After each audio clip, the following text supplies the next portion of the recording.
Welcome back to our channel Srichandra ఫుడ్స్తో మీ ముందుకు వచ్చేసానండి. వీళ్ళ మంచి రెసిపీతో మీ ముందుకు వచ్చానండి.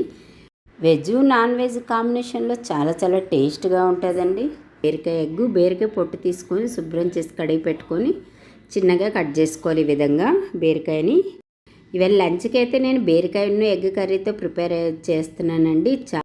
శుభ్రం చేసి పెట్టుకున్న ఆనియన్స్ని అయితే 4 ఆనియన్స్ని కట్ చేసి పెట్టుకున్నాను సన్నగా. స్టవ్ వెలిగించుకొని ప్యాన్ 4 టేబుల్ స్పూన్స్ ఆయిల్ వేసుకున్నాను. ఆయిల్ వేడైన తర్వాత సన్నగా కట్ చేసి పెట్టుకున్న పచ్చిమిర్చి అయితే వేసుకుని వేయించుకోవాలి. 1 స్పూను 1 టేబుల్ స్పూను జీలకర్ర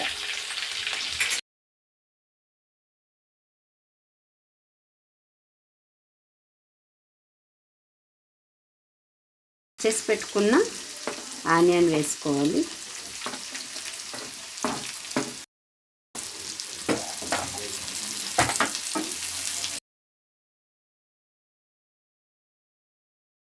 అల్లం వెల్లుల్లి పేస్ట్ 1 స్పూన్ వేసుకొని వేయించుకోవాలి.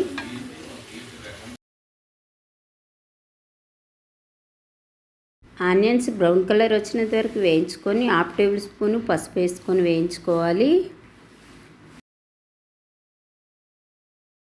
రుచికి సరిపోయినంత సాల్ట్ వేసుకొని వేయించుకోవాలి. కాసేపు సాల్ట్ వేసుకొని వేయించుకోవాలి. 2 మినిట్స్ వేగిన తర్వాత మనం కట్ చేసి పెట్టుకున్న బీరకాయ పీసులు వేసుకొని వేయించుకోవాలి.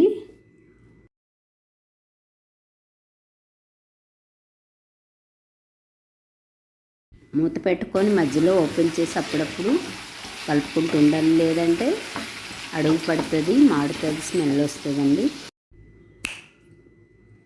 కట్ చేసి పెట్టుకున్న టమాటా పీసులు వేసుకోవాలి. బీరకాయలు వేగిన తర్వాత వేసుకొని బాగా కలుపుకొని మళ్ళీ మూత పెట్టుకోవాలి. కాసేపు మూత పెడితే టమాటాలు తొందరగా మగ్గుతాయి. 2 టేబుల్ స్పూన్స్ కారం వేసుకొని కలుపుకోవాలి. కారం వేసుకొని కలుపుకున్నాక ఒక 5 మినిట్స్ వేగిన తర్వాత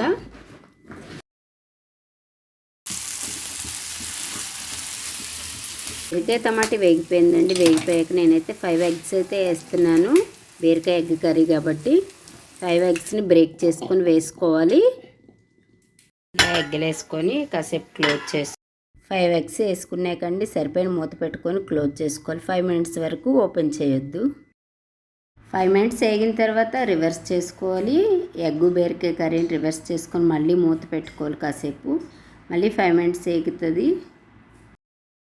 1 టేబుల్ స్పూన్ గరం మసాలా వేసుకొని వేయించుకోవాలి. గరం మసాలా వేసిన తర్వాత కొత్తిమీర సన్నగా కట్ చేసి పెట్టుకున్న కొత్తిమీర కూడా వేసుకొని కలుపుకోవాలి. ఎంతో రుచికరంగా ఉండే బీరకాయ ఎగ్ కర్రీ రెడీ అయిపోయిందండి. చాలా టేస్టీగా ఉంటుంది కర్రీ అయితే. ఎంతో రుచికరంగా ఉండే ఎగ్ బీరకాయ కర్రీ చాలా టేస్టీగా ఉంటుందండి. చపాతీతోనైనా, రోటీ, పుల్కా, పూరీతోనైనా ఏ కాంబినేషన్లో తీసుకున్నా కూడా కర్రీ అయితే ఎగ్ బీరకాయ కర్రీ టేస్ట్గా ఉంటుంది. తింటుంటే తినాలనిపిస్తుందండి. మా పిల్లలకైతే ఎగ్ బీరకాయ కర్రీ చాలా నచ్చేసిందండి. తింటుంటే బాగుంది మమ్మీ అనేసి అన్నారు. నాకు కూడా చాలా నచ్చిందండి. వేడి వేడి రైస్తో చాలా బాగుంది. మేము లంచ్ చేసుకున్నాం ఈరోజైతే. బీరకాయ ఎగ్ కర్రీ చాలా టేస్టీగా ఉంది. నా ఛానల్ చివరి వరకు చూడండి. లైక్, షేర్, సబ్స్క్రైబ్ తప్పకుండా చేయండి. Thank you friends.